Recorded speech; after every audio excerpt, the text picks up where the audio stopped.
This is from our August 2020 trip. Yes, we traveled during the pandemic, but we had heard Disney was being extra safe and we put our trust in them. We stayed at Old Key West Resort. It was amazing. We had a 1-bedroom villa. It was huge. I tell you, this 1-bedroom was bigger than most apartments I've had when I was younger. It had, look at that patio overlooking a golf course. I mean, it was great. So much room to spread out. We had the extra bedroom. We had the pull-out couch. The bathroom was huge. There was a huge jetted tub in there, plus a shower. So much space, so much vanity space. And Jacob really enjoyed the tub. I love that little lamp, and there's a view of the lake with the fountain over it. We had such a good time there, and you could tell my buddy was so happy to be back in the Disney magic.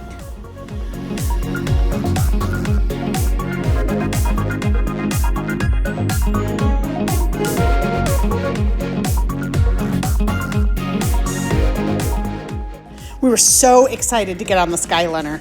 We hadn't ridden it yet, and it seriously, I was worried about the heat up there, but it was so much fun. It was cool. There's vents in there. I mean, and we went in August, remember. It is sweltering. Stay for Willy, Mickey! It is. I saw... Oh, it feels good up here. I saw Squid. Welcome aboard. So we took that over to the new Riviera Hotel, and it is so cool to check out these murals. Don't miss this. It's right as you're either entering from the Skyliner to go into the Riviera, or if you're going to the Skyliner from the Riviera. This was my favorite, the Peter Pan mural.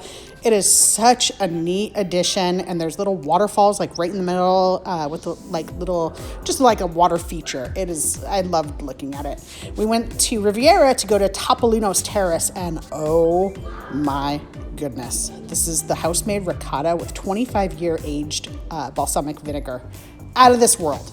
This vinegar, or this oil, is amazing. I had the braised lamb, and it is delectable. Renee had the filet. She loved hers as well. And this is the Fruits of the Forest dessert. I have never had anything like it.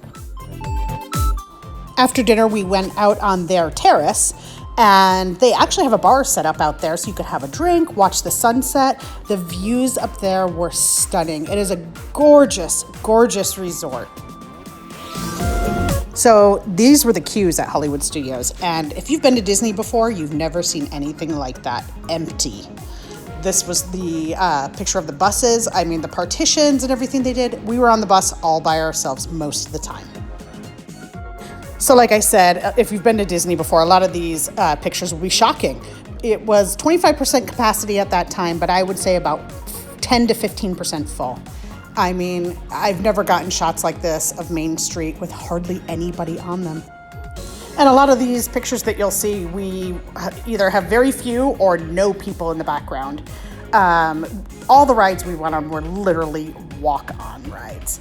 And we always go left into Adventureland. We go down Main Street and to the left. We had such a good time. I think the longest we waited was for this Splash Mountain, and all the rides we went on literally by ourselves. Some of the queues are a little cramped, as you see, but really we didn't mind. It was just so good to be back, and of course we had to have a Dole Whip.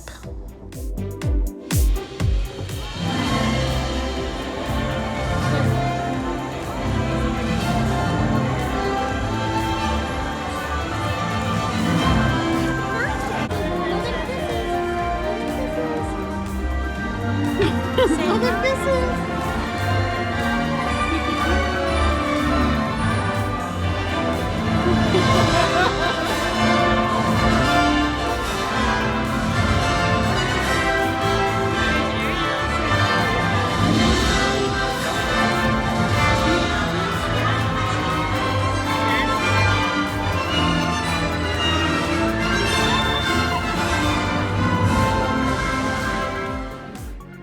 I wasn't sure how I was gonna feel about the new castle paint, and honestly, it's gorgeous. It's so pretty. I loved the paint that they did at Disneyland, but this castle really, Cinderella's castle, they really made it look good. And the new Tomorrowland entry sign was really neat. Look at that, nobody right there. That's always bottlenecked. It's so crazy to see it. There was so much room to move around. As you can see in the background, there's hand washing stations everywhere where you actually pump it with your foot. There's sanitizer everywhere. Disney does it right, you know? And we had so much space to socially distance. I'm telling you, it was safer there than our local market. And off to Epcot we went. I think the Epcot was the biggest place where it's just so spread out that it's so easy to socially distance. You're in the rides all by yourselves. Jacob and I had such a good time over there. I think Renee didn't come in until the afternoon, where we enjoyed a taste of food and wine. So we got to go around to some booths and sample some of the awesome food items that they had. This was in the inside. They had like 4 different spots. It was so cool.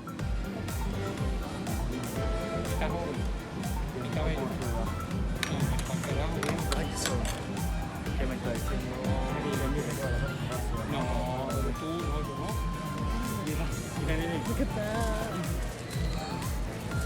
That is so cool. That is amazing. You are a sorcerer. Thank you. Get over there, bud. No. She's gonna say hi. And this is how Disney is doing most of the meet and greets. I tell you, they're brilliant. They come up with the coolest stuff, and you know what? It's just as good. They don't get to hug the characters, but that's fine. So cute. Let's go over there. Say hi, Pooh. So the sun was something special that day. We went up into the DVC Lounge that's in Epcot above the Figment building and just relaxed, had some free beverages. It was so nice. Give her kisses.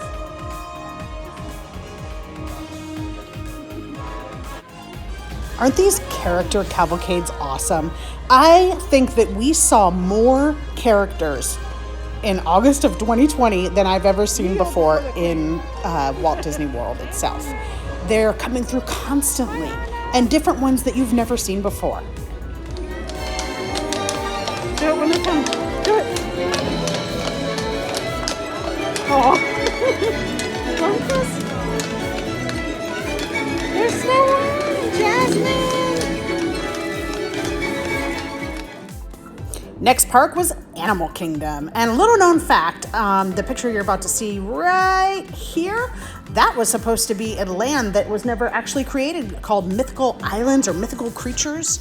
These are actually birds' nests from a certain kind of bird that only flies there from, I believe it's like somewhere in South America. And it goes from South America to Disney. Very interesting. So they put those nests up. The Tree of Life is so cool. And to know that in that tree there's hundreds and hundreds of sculpted animals all around it. It is so neat to go look at. There's so many good photo spots over in Animal Kingdom.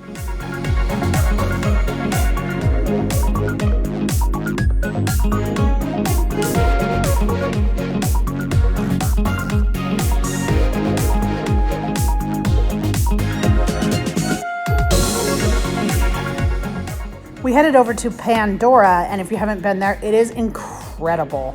I think our longest wait was 10 minutes just to walk through the queue, even for Flights of Passage, and that ride is amazing. It feels like you're riding on the back of a banshee. There's so much to explore in Pandora, all the waterfalls. It's just so amazing.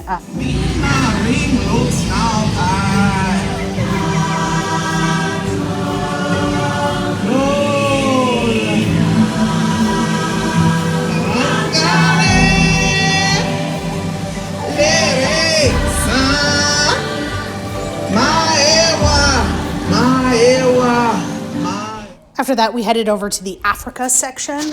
We went on a safari there, and it's so cool to see all the animals out. I mean, you learn so much on these rides. They actually don't have any walls, and how they contain the animals is with bee fences, especially with elephants. Apparently, elephants are deathly afraid of bees, and so they put lines of these bee houses, so when they get near, their vibration from their steps actually alerts the bees and they start vibrating and it scares the elephants off. We did the Wilderness Explorer handbook and he got this hat at the end. It was so cool. Another little factoid I learned is that the roar that you mostly hear in movies coming from a lion is actually a tiger's roar, that the lion's roar is much more guttural.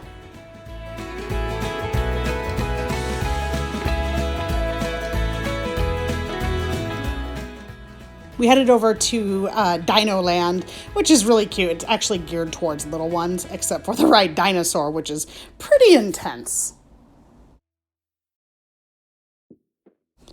So for lunch, we headed over to Yak and Yeti restaurant, and we decided to go with appetizers. We had calamari, the firecracker shrimp, and the ahi nachos were unbelievable. So good.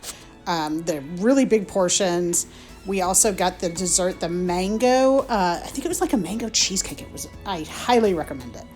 Make sure you take time to walk around this restaurant. The decor is just out of bounds. It is so neat. And I'd ask actually to be seated upstairs. I think it has a really good view.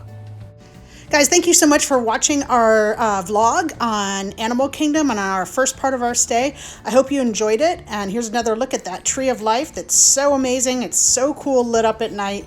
If you enjoyed this vlog, please subscribe, give us a like, and hit that notification bell. Thank you so much, guys.